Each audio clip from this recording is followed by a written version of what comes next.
take you through some of the different options that you can use as the whiteboard inside of a Zoom call. So right now on my iPad, what I can do is go to the top and I can share my content, and I'm going to select the last one that says whiteboard. So right now this whiteboard would display on all of my students' screens that are inside of the Zoom call. So very simply, it's just a whiteboard. So if I chose to, I can just obviously write and scribble. I have some options across the bottom for different colors. I have the option to erase. So as I erase, you will notice that it will take away the entire object. And then over here, I have this little arrow to kind of expand my options. So if you notice when I was writing, it was a little bit thick. This option right here that looks like a little letter S, if I would tap that, I can make it thin. And then when I go back to the pencil, I can write it thin. So you can kind of choose your thickness. The letter T is you have the ability to tap somewhere on the screen and I can add text. The one right here looks like a highlighter. So let's say I'm going to use yellow and I'm going to highlight. If you notice, it is thin, but going back to that same icon that looks like the letter S, I can do a thick highlighter. One of my favorite features is the next one that looks like a little pen or something that's illuminated.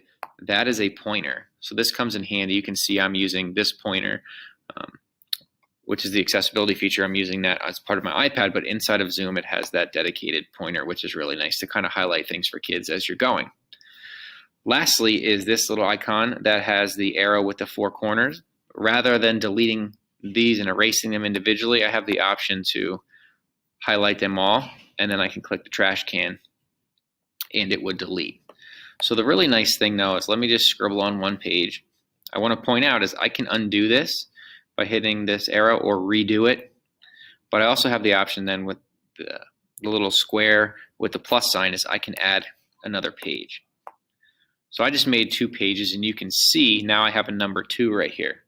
So if I select that, you'll be able to see the 2 different pages that I have on, kind of marked up or whatever I needed to.